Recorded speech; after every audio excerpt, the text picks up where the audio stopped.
Hello students, welcome to my channel humanities by Anushka Shukla. तो आज हम क्लास 12th पॉलिटिकल साइंस का चैप्टर 2 सत्ता के वैकल्पिक केंद्र पढ़ने वाले हैं। तो इसके अंदर मैंने सारे इंपॉर्टेंट टॉपिक के लिए जो आपके बोर्ड एग्ज़ाम में या मिड टर्म में ज़रूर आएंगे। तो चलिए वीडियो को स्टार्ट करते हैं, तो लास्ट तक ज़रूर बनिए रहिएगा। चलिए स्टार्ट करते हैं। हमारा पहला टॉपिक है यूरोपीय संघ का गठन कैसे हुआ था, ठीक है, और इसका विकास।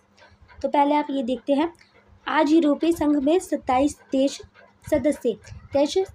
शामिल है और ये एक शक्तिशाली संगठन है। संगठन मतलब ज़्यादातर जो देश वगैरह है, कितने देश है? 27, ठीक है। अब हम यहाँ का देखेंगे। 1945 दूसरे विश्व युद्ध के बाद यूरोप के देशों की अर्थव्यवस्था पूरी तरह बर्बाद हो गई थी। जो दूसरा विश्व युद्ध हुआ था उससे क्या हुआ था, यूरोप की जो अर्थव्यवस्था थी वो पूरी तरह से डगमगा गई थी। और इस अर्थव्यवस्था के लिए मतलब होता है ना कि पैसे लगाए जाते हैं, वो पैसे किसने दिए थे? अमेरिका ने दिए थे। अमेरिका ने यूरोप की मदद के लिए पैसा दिया कि इनकी अर्थव्यवस्था सही हो जाए, और इसे क्या कहा जाता है? मार्शल प्लान कहा जाता है। अमेरिकी मदद योजना, मार्शल प्लान। ये कब हुआ था? 1948 में हुआ था, ठीक है। और 1945 में जो विश्व युद्ध हुआ था उसमें क्या हुआ था, इनकी अर्थव्यवस्था जो थी वो पूरी तरह बर्बाद हो गई थी। अब अर्थव्यवस्था बर्बाद हो गई तो बेरोजगार लोग होने लगे, लोगों के पास खाने पीने के लिए चीज़ें नहीं थी, काफ़ी महंगाई बढ़ गई थी, ठीक है। यूरोपीय परिषद 1949 यूरोपीय देशों ने राजनीतिक सहयोग बढ़ाने के लिए काउंसिल ऑफ यूरोप बनाई। अब क्या था? राजनीतिक सहयोग बढ़े, इसके लिए इन्होंने ये बनाया। आर्थिक समुदाय 1957 में 6 देशों ने मिलकर यूरोपीय आर्थिक समुदाय EEC का गठन किया कि आर्थिक समुदाय, ठीक है, अर्थव्यवस्था के लिए, क्योंकि आर्थिक से अर्थव्यवस्था ही होती है। आर्थिक मतलब पैसों की चीज़ों के लिए, ठीक है। यूरोपीय संघ का जन्म maastricht संधि पर दस्तखत के साथ यूरोपीय maastricht संधि क्या थी? आपसी समझौता था, कि मतलब ये जो सदस्य थे उन्होंने आपसी समझौता किया था, ठीक है। साझी मुद्रा लेन देन को आसान बनाने के लिए यूरो मुद्रा लागू की गई। जैसे करेंसी होती है ना, जैसे हमारा रुपये, हम लोग रुपये बोलते हैं, वैसे यूरोप में यूरो बोलते हैं, ठीक है। यूरोपीय संघ की शक्ति और प्रभाव। अब इसकी हम शक्ति देखेंगे और क्या प्रभाव है। आर्थिक ताकत, दुनिया की दूसरी सबसे बड़ी अर्थव्यवस्था है। पहली कौन सी है? अमेरिका है, ठीक है। वो तो आप फर्स्ट से ही आपको पता चल गया होगा, फर्स्ट चैप्टर से। दूसरी कौन बची? यूरोप बची। इसकी मुद्रा यूरो अमेरिकी डॉलर के लिए चुनौती है, क्योंकि काफ़ी अच्छी अर्थव्यवस्था है यहाँ की, ठीक है। विश्व व्यापार में इसकी हिस्सेदारी अमेरिका से 3 गुना ज़्यादा है। जो विश्व व्यापार होता है, विश्व व्यापार मतलब ये देश इस देश में जाके व्यापार कर सकता है और ये भी देश इस देश में आके भी व्यापार कर सकता है, ठीक है। विश्व व्यापार है ना, इंटरनेशनल बिजनेस एक तरह से, कि आप किसी भी देश में जाके व्यापार कर रहे हो, ठीक है। इसमें ये 3 गुना ज़्यादा है अमेरिका से। कितनी बड़ी बात है। राजनीतिक, क्योंकि अमेरिका ने इसकी मदद करी थी और ये अमेरिका से ही एक तरह से कितना आगे हो रहा है विश्व व्यापार में। राजनीतिक व कूटनीतिक प्रभाव, सदस्य फ्रांस के पास संयुक्त राष्ट्र UN में स्थायी सीट है, ठीक है। जो फ्रांस है वो इसका सदस्य है, ठीक है, और उसके पास स्थायी सीट है। स्थायी सीट जो होती है उसमें वीटो पावर होती है। जो वीटो पावर होती है वो कोई भी फैसला जो होता है उसको रोक सकता है। जैसे कोई भी फैसला पास किया गया, ठीक है, जिसके पास वीटो पावर होगी वो जो देश होगी वो उस फैसले को रोक सकते हैं, ठीक है, कि ये चीज़ नहीं करनी चाहिए। ये विश्व कूटनीति में बड़ी भूमिका निभाता है, ठीक है। सैन्य व तकनीकी क्षमता, ठीक है, सैनिक कितने हैं और टेक्नोलॉजी कितनी है यूरोप के पास। इसके पास दुनिया की दूसरी सबसे बड़ी संयुक्त सेना है। सबसे बड़ी सेना यूरोप के पास है, ठीक है। दूसरी फ्रांस के पास परमाणु हथियार है। कितनी अच्छी बात है, ठीक है, कहीं पर भी लड़ाई हो तो ये कर सकते हैं। अंतरिक्ष और संचार तकनीकी में दुनिया भी दूसरे नंबर पर है, क्योंकि पहले पे अमेरिका है, ठीक है। यूरोपीय संघ की सीमाएं और चुनौतियां क्या क्या है, ठीक है। एक मिनट। यूरोपीय संघ की सीमाएं, आंतरिक मतभेद और नीतिगत अंतर, ठीक है। आंतरिक मतभेद मतलब सदस्यों में जो मतभेद है, ठीक है। विदेश नीति में अंतर। सभी देशों की विदेश नीति एक जैसी नहीं थी, हर की एक जैसी नहीं थी। जैसे इराक युद्ध में फ्रांस के खिलाफ था, ठीक है, लेकिन ब्रिटेन साथ था। तो फ्रांस जो युद्ध हुआ था उसमें फ्रांस के साथ कौन था? ब्रिटेन था। लेकिन ये इराक युद्ध नहीं चाहता था, क्योंकि देखो ये जो सदस्य है, ठीक है, अब जितने हो गए उनके अलग अलग विचार हो गए, किसी के विचार एक जैसे तो हो नहीं सकते, ये मान के चलो, ठीक है, और ये होते भी नहीं है। इसलिए हर के अलग अलग विचार। अब कोई नीति आई, किसी का क्या विचार है, किसी का अलग विचार है, किसी का अलग विचार है, ऐसे होता था। मुद्रा को लेकर झिझक। स्वीडन और डेनमार्क जैसे देशों ने यूरो मुद्रा को अपनाने से इनकार कर दिया, क्योंकि देश है, ठीक है, कोई मानेगा कोई नहीं मानेगा, तो इन दोनों ने मना कर दिया था कि हम यूरो मुद्रा नहीं अपनाएंगे। नए सदस्यों का विरोध। पूर्व यूरोप के नए जो गरीब जो देश थे उसका जो संघ था वो जोड़ने पर पुराने अमीर सदस्य हिचकिचाते थे। तो होता है ना, अमीर गरीबी के अंदर काफ़ी अंतर था। जो अमीर जो देश थे यूरोप के, वो लोग गरीब को अपने साथ जोड़ना ही नहीं चाहते थे। संप्रभुता और ब्रेक्सिट संकट। राष्ट्रीय संप्रभुता अपने फैसले खुद लेने की आज़ादी में ज़्यादा दखल देता था।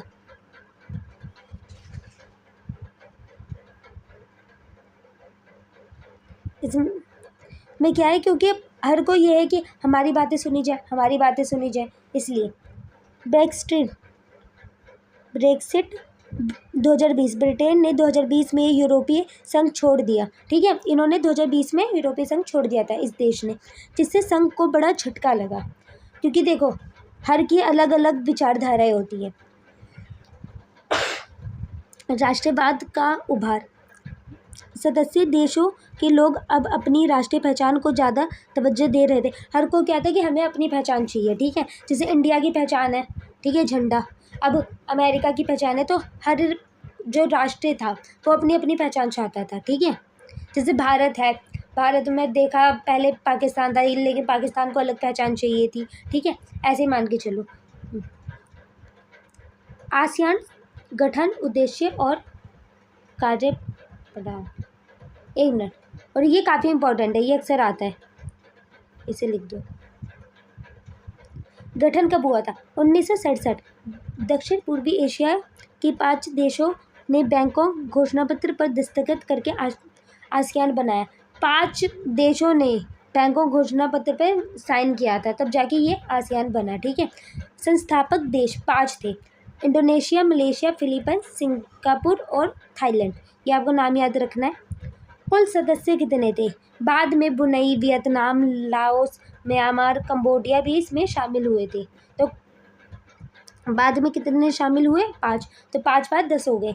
मुख्य उद्देश्य क्या था अब इसका? आर्थिक विकास तेज करना था। आसियान को लाया है इसलिए गया था कि आर्थिक विकास तेज हो, पैसों की चीज़ें तेज हो, ठीक है, पैसा आए ज़्यादा से ज़्यादा। सामाजिक व सांस्कृतिक कार्य करना और क्षेत्रीय शांति बनाना, कि जो क्षेत्रीय जो शांति होती है, क्योंकि देखो एक देश है, यहाँ पे अलग अलग क्षेत्र है, राज्य है, राजधानी है, तो यहाँ पे शांति बनाने के लिए आसियान की स्थापना की गई थी, ठीक है।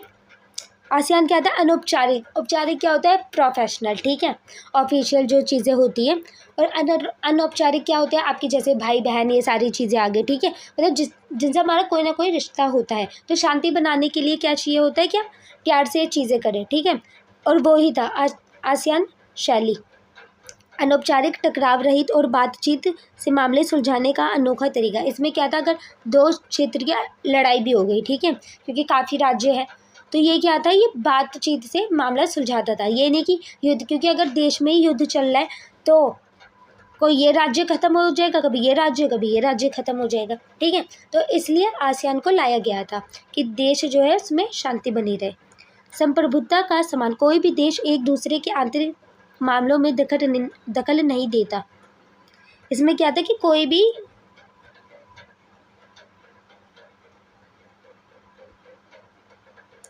भी जो देश है वो इनके आंतरिक मामलों में, मतलब इनके क्षेत्रों के मामलों के अंदर कोई भी देश दखल ना दे, ठीक है, कोई भी वो ना करे कि ऐसे चीज़ें करो, ऐसी चीज़ें करो। आसियान की उपलब्धियाँ और बढ़ता महत्व। 3 मजबूत स्तंभ। आसियान ने 3 समुदाय बनाए: सुरक्षा समुदाय, आर्थिक समुदाय, और सामाजिक सांस्कृतिक समुदाय। सुरक्षा में क्या था कि शांति बना के रखनी है, ठीक है, लड़ाई वगैरह ना हो अनौपचारिक तरीके से। आर्थिक में क्या था कि आर्थिक विकास हुआ था, ठीक है, सामाजिक संस्कृति समाज के लिए चीज़ें करी थी।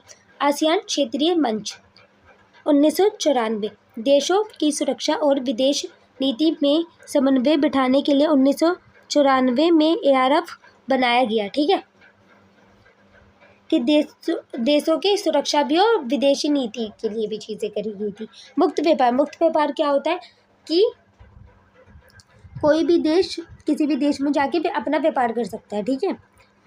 सदस्यों के बीच व्यापार को आसान और कम टैक्स वाला बनाने के लिए AFTA की शुरुआत हुई, मतलब मुक्त व्यापार क्षेत्र की। इसमें यही है कि आप कहीं किसी भी देश में जाके अपना बिजनेस कर सकते हैं, कोई देश आपको कुछ बोलेगा नहीं। और ये आसियान ने कर रहा था। आसियान विजन 2020 विश्व राजनीति में आसियान की को एक बहुमुखी मतलब बाहर की दुनिया से जोड़ने वाला, मतलब ये काफ़ी चीज़ों से जुड़ा था। विवादों को शांतिपूर्ण समाधान, अब इसमें पहले भी देखा था कंबोडिया और पूर्व तिमोर के संकट को बातचीत से सुलझाने में सफलता पाई, कि मतलब इनका जो चीज़ें चल रही थी मतभेद वगैरह, है ना, जो मतभेद थे उसको आसियान ने कैसे करा था, बातचीत से सुलझा दिया था। अब इससे फ़ायदा भी है, अगर कोई देश है ना, अब इतने सारे राज्य है, कभी लड़ाई हो रही है, जैसे होता है ना लड़ाई हो रही है, तो ये आके आराम से बातचीत से सुलझा सकते हैं। इसमें युद्ध नहीं होगी, ठीक है, युद्ध नहीं होगी तो मारकाट ये सारी चीज़ें नहीं होगी। भारत के साथ जोड़ा, भारत ने आसियान देशों के साथ मुक्त व्यापार समझौता किया। क्या हम मुक्त व्यापार कई मतलब देशों में जाकर कर सकते हैं, किसी भी देश में जाके अपना व्यापार कर सकते हैं।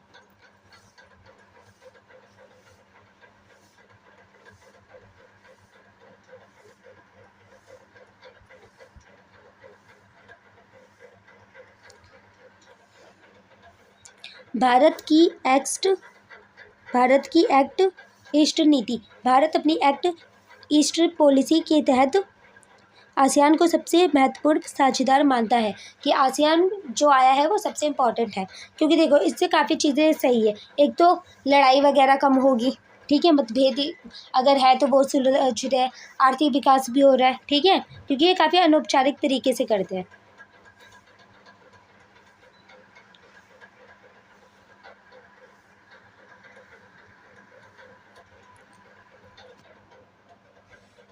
चीन का आर्थिक उदय 1978 के सुधार, पुराना सोवियत मॉडल 1949।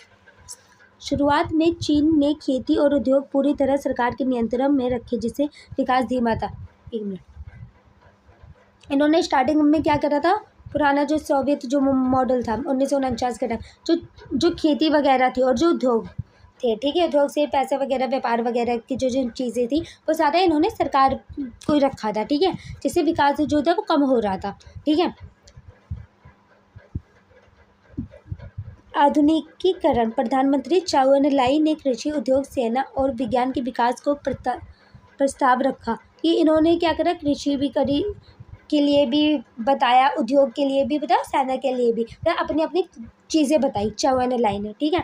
खुले द्वार की नीति, खुले द्वार क्या होता है, विदेशी निवेश का स्वागत, कि विदेश के जो लोग हैं वो भी चीन में आके व्यापार कर सकते हैं और चीन भी किसी भी देश में जाके व्यापार कर सकते हैं, ठीक है। स्टार्टिंग में सरकार को ही इन्होंने चीज़ें दे रखी थी, लेकिन धीरे धीरे ये ऐसा करेगी कि प्राइवेट चीज़ें ज़्यादा होगी। चरणबद्ध सुधार, चीन ने एक बार में नहीं बल्कि धीरे धीरे बाजार खोला, ये नहीं था स्टार्टिंग में ज़्यादा पैसे लगा दिए बाजार में, ठीक है, धीरे धीरे अपना बाजार खोला। कृषि का निजीकरण, मतलब जो खेत जो सरकार के हाथों में थे अभी ये अपने खेत वगैरह करने लग गए, मतलब निजीकरण क्या होता है, प्राइवेट, कि ये चीज़ें मेरी है, जैसे घर आप बनवाते हो, है ना, तो ये मेरा घर है, ऐसे होता है ना। अब ये तो होता नहीं है कि ये सरकार का घर है। वैसे ही किसानों को अपनी ज़मीन पर निजी खेती और फसल बेचने की छूट मिली, जिससे किसानों की आय बढ़ी, क्योंकि ये खेत है, इसमें जितनी भी हम अनाज बोते हैं वो सारे हो रहे हैं, अब हम बाज़ार में बेचेंगे तो जितना भी पैसा होगा वो सीधा हमारा होगा, ठीक है, वो सरकार के पास नहीं जाएगा।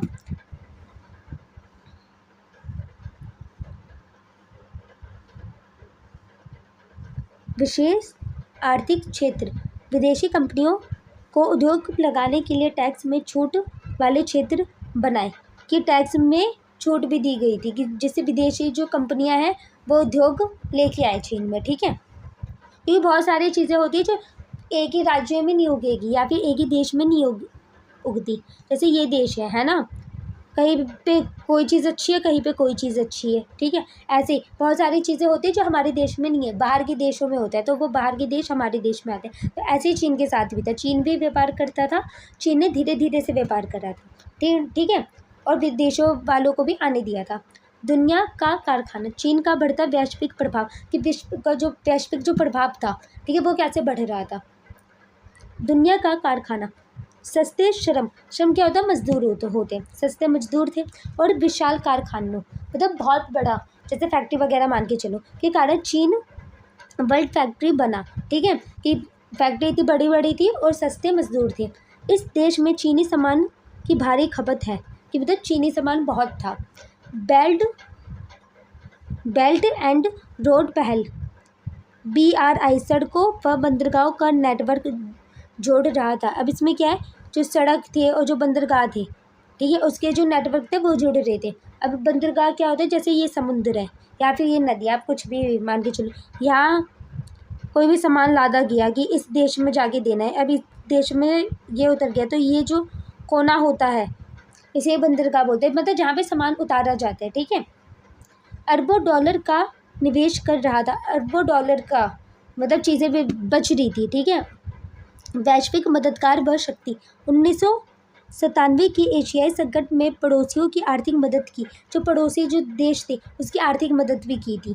ठीक है, जो एशियाई जो संकट आया था, वो कितना बड़ा चीन हो गया था। अफ्रीका और लातिनी अमेरिका में भारी पूंजी निवेश करके प्रभाव बढ़ा रहे थे। अब ये लोग अमेरिका में निवेश मतलब इन्वेस्टमेंट कर रहे थे। ठीक है,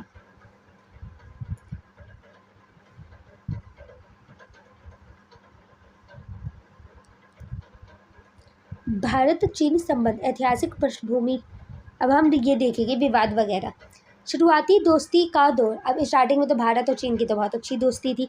प्राचीन जुड़ाव, सबसे पुराना जो जुड़ाव है, दोनों के बीच सिल्क रूट से व्यापार और बौद्ध धर्म का पुराना सांस्कृतिक रिश्ता था। अब आपने हिस्ट्री में देखा होगा बौद्ध धर्म, ठीक है, और बौद्ध धर्म एक टाइम बाद भारत से चला भी गया था, इतना भारत में नहीं है बौद्ध धर्म। ठीक है, लेकिन चीन वगैरह में है।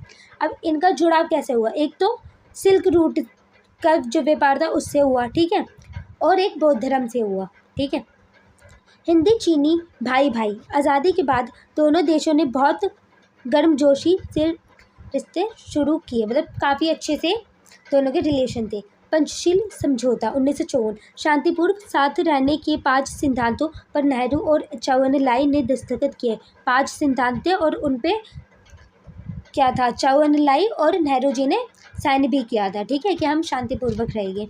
अब दूसरा क्या, विवाद और 1962 का युद्ध, तिब्बत संकट 1959, चीन द्वारा तिब्बत पर कब्जे के बाद भारत ने दलाई लामा को शरण दी, जिससे चीन चिढ़ गया। अब ये जो दलाई लामा था, है ना, इसको शरण भारत वो दी, क्या बोलते, भारत ने दी थी। ठीक है, और ये कितनी बेकार बात है, चीन द्वारा चीन ने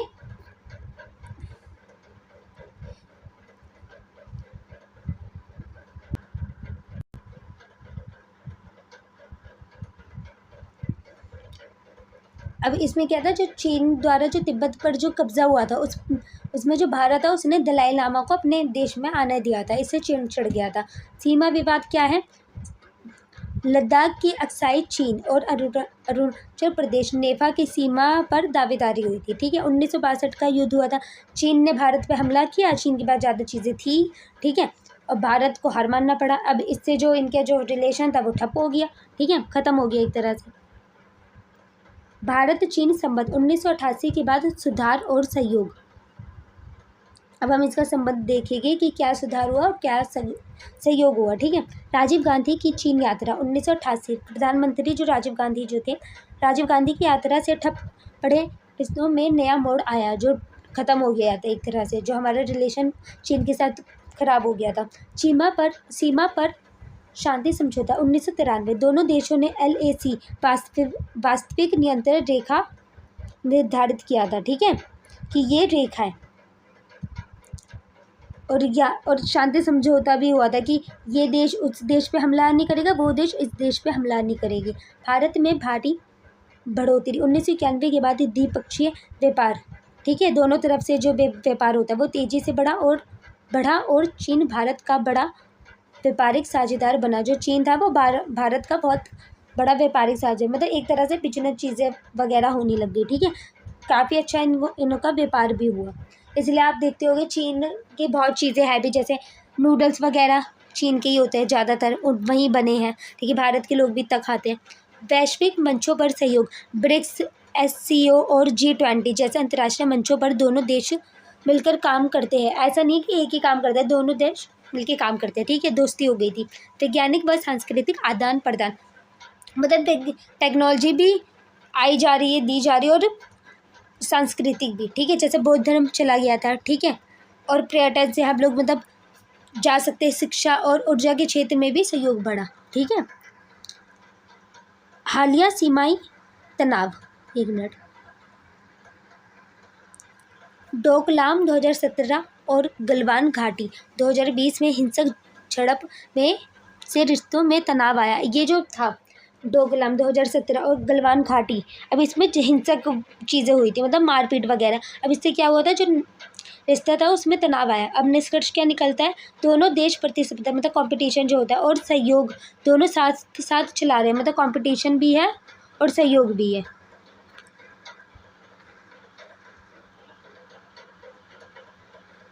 ये हम देख लेते हैं, एक मिनट। यूरोपीय संघ स्थापना का पहले हम संगठन देखेंगे, देश वगैरह, फिर हम स्थापना का वो देखेंगे, वर्ष कौन सा था, उद्देश्य क्या था और सबसे बड़ी ताकत क्या रही है। सबसे पहले आएगा हमारा यूरोपीय संघ 1962, ठीक है, maastricht संधि। अब इसका उद्देश्य क्या था, यूरोप का आर्थिक और राजनीतिक एकीकरण करना, क्योंकि यूरोप क्या था, बिखर गया था दूसरे विश्व युद्ध के बाद। सबसे बड़ी ताकत क्या थी, विशाल अर्थव्यवस्था, यूरो मुद्रा थी, ठीक है, सबसे बड़ी अर्थव्यवस्था थी यूरोप की। आसियान क्या था, 1967 बैंकॉक घोषणा थी, ठीक है, घोषणा पत्र था, उस पर साइन किया गया था। 5 पहले सदस्य थे, 5 बाद में और जुड़े थे, ठीक है। अब इसका उद्देश्य क्या था, दक्षिण पूर्वी एशिया में शांति और आर्थिक विकास की, मतलब शांति बनी रहे, अनौपचारिक तरीके से शांति। कोई अगर मतभेद है तो उसको बातचीत के मामलों से सॉल्व कर दिया जाता था, और आर्थिक विकास की, मतलब आर्थिक उन्नति हो। और आसियान शैली अनौपचारिक बातचीत, सबसे बड़ी ताकत क्या थी, अनौपचारिक बातचीत थी, ठीक है। औपचारिक तो प्रोफेशनल होता है, अनौपचारिक प्रोफेशनल नहीं होता। चीन 1978 में आर्थिक सुधार स्टार्ट हुआ था। अब हुआ, उद्देश्य क्या था, खुले द्वार की नीति अपनाई गई, ठीक है, बाजार आधारित अर्थव्यवस्था। इसमें क्या था कि कोई भी देश चीन में आके व्यापार कर सकता है, चीन भी किसी भी देश में जाके व्यापार कर सकता है। अब सबसे बड़ी ताकत क्या थी, दुनिया का मैन्युफैक्चरिंग हब, सस्ता सामान यहाँ बनाए जाने लग गया था। भारत चीन संबंध 1954 पंचशील, 1988 सुधार हुआ था। अब इसका स्थापना इस टाइम हुई थी, और उद्देश्य क्या था, सीमा विवाद सुलझाना और व्यापार बढ़ाना, व्यापार जिससे बढ़ सके, जिससे चीज़ें सही हो, ठीक है, और सीमा विवाद को सुलझाया गया था। सबसे बड़ी ताकत क्या थी, ब्रिक्स, SCO में सहयोग था और भारी व्यापार हुआ था इससे, ठीक है।